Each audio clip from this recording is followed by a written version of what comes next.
Hello, YouTube. I'm Vince White. I'm an employment attorney, and on this channel, we answer publicly posted questions from YouTube users, getting folks the answer they need from an employment attorney. We got a question here from YouTube user Brandon Jones, 1989. Brandon Jones asked us, Mr. V, that's me. My old job hired Jackson Lewis to represent them. What type of law firm is Jackson Lewis? I keep hearing they are settlement lawyers instead of litigation attorneys. Can you tell me what type of lawyers they are? Okay, so listen, let me give the quick caveat here that, sure, my firm runs a lot of cases with Jackson Lewis, but I don't have perfect knowledge or insight into their firm. And generally, I'm sharing only my opinions, and my opinions are based on imperfect data that I have often not taken the time to confirm. So take it all with a pinch of salt, as they say.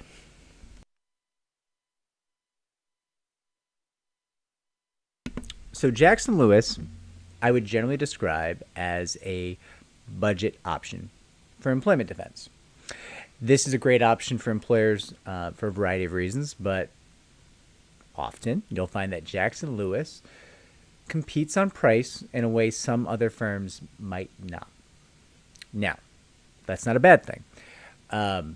Sure, they might be a less expensive employment defense firm, but they're still squarely in the top 20 firms that would defend a claim in this country. They're hyper-specialized to the field of employment law, in my experience. I don't know if they do other things, but I don't believe they do. And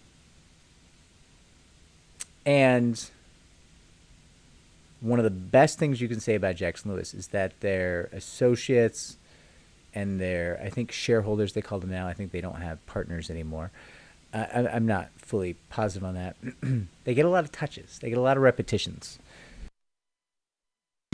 They have a lot of experience because being a budget option, they're running a lot of cases. Now, it's a good thing and a bad thing. Lots of experience obviously speaks for itself. That's a huge advantage in an employment defense attorney. Downside, the way you get lots and lots and lots of experience is running a lot of cases at the same time, right? For someone to have more experience in a 10-year career than someone else, they must have run more cases in that 10-year span, right? That's a good thing, mostly, but it also is, we'll give acknowledgement to the fact that means they're working their associates a little bit harder, those associates and those, young attorneys and shareholders to be and all these people, they're under some pressure. There's a lot of work going on. So that's both good and bad. A lot of people on the plaintiff side will tell you, and I may even have said this myself to folks, that, listen, if somebody hires Jackson Lewis, it's a signal that they would like to settle. This I do believe to be generally true, but I'll say this. Jackson Lewis certainly has some very talented trial teams that they can deploy. They've got some deposition experts, in my experience, and some highly trained, highly experienced trial teams. Now, that said, I do still believe in my heart of hearts that if somebody hires Jackson Lewis, if an employer hires Jackson Lewis, they probably might be a settlement-minded employer. There's nothing wrong with that. Listen, at the end of the day, 98% of cases or more in this field do tend to settle, right? Most of these cases resolve without trial. So that's not shocking, that you would have a firm that settles a lot of cases. That's normal.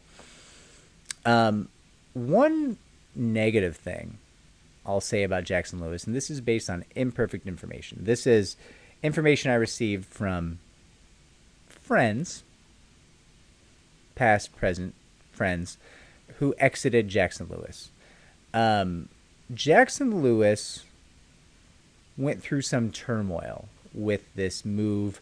I believe they were originally on like a partnership track, and you would make partner, and the partner model never really worked because the idea is that you get into one of these firms and you work like a demon for 10 years and hopefully you make partner. Here's the problem with the partnership track. Working hard earns the firm money, but isn't something you want from a partner. Partners in those firms, in defense firms generally, their job is to develop business, to bring in clients, employers who need to get defended against employment litigation.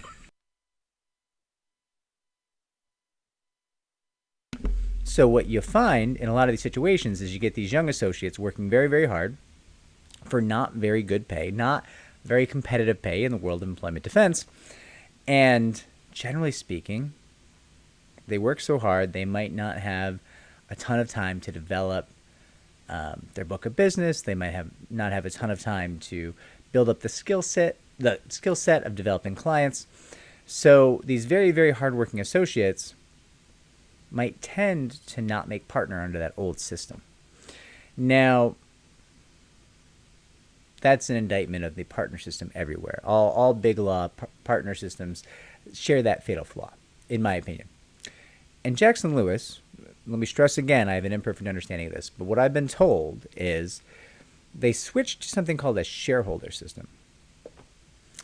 And in doing that, they might have stripped some people who were partners of their partner status, and they might have demonstrated that shareholders who don't generate enough business or not, uphold whatever it is, whatever metrics Jackson Lewis needs them to uphold, they too could be stripped of their shareholder status.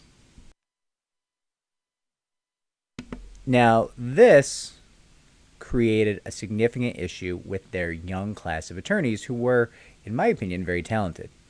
And you had a tremendous brain drain where a lot of the talented attorneys at Jackson Lewis went to start practice groups at other firms. Listen, there's the Fox Rothschild situation. There's a lot of people who went in-house counsel at different institutions, often going in-house counsel for clients of Jackson Lewis, right? Which is common enough. But there was this tremendous brain drain, at least from what I'm able to tell in the Northeast, on Jackson Lewis, where they lost like a couple generations of talented attorneys who finally basically said, listen, this shareholder thing sucks. It's for the birds. Like, I've been working for a decade for this. It doesn't make sense. The model doesn't make sense. If I could generate you this much business, why wouldn't I just have my own firm? Right? I could go found an employment defense firm and generate the exact same amount of business you want me to generate as a shareholder, but I could just keep 100 cents on the dollar. Why would I? What do I need you for, Jackson Lewis?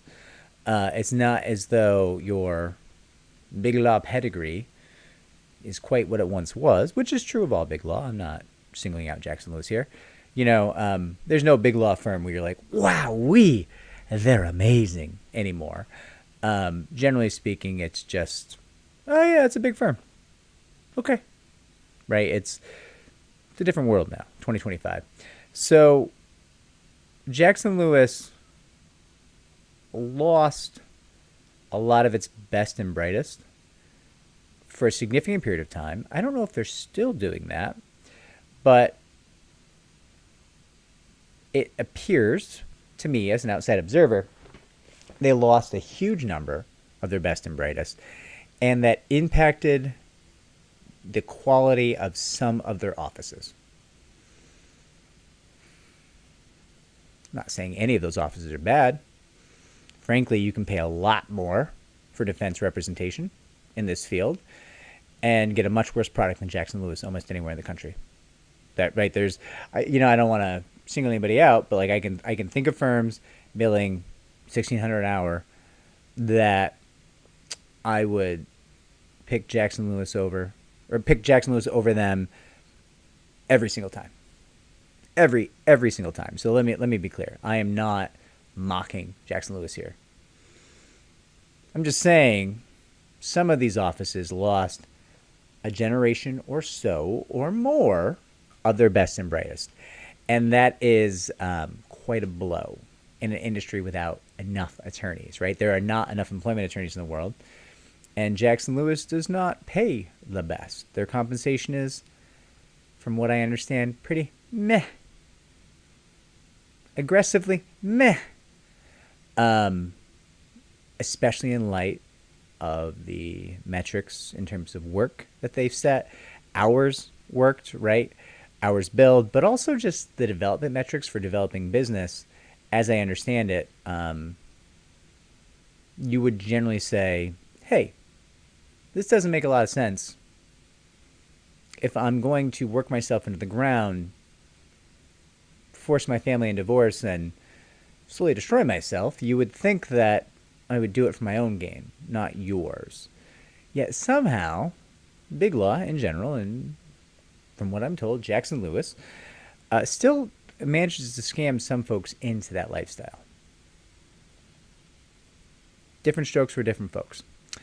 But that's my full opinion, and it's all opinion, about Jackson Lewis. Plenty of folks at Jackson Lewis and I are on great terms. Others, not so much. Definitely lost some friends at Jackson Lewis. Not with this video, although maybe, but just through conflict over the years. Sometimes you don't even understand why someone's angry. It is what it is, right? So, Brandon Jones, I know this was general. I hope it answers your question. I hope it gives you some context. Jackson Lewis is a good firm. They're not a pushover. They do a lot of this work. Their employees their attorneys tend to be very experienced. If you're running a business, solid option for defense work. Certainly. And affordable. Always positive. Anyways, if this was helpful, Brandon, like, subscribe, comment down below. Share our channel so it can grow. Thanks, everybody.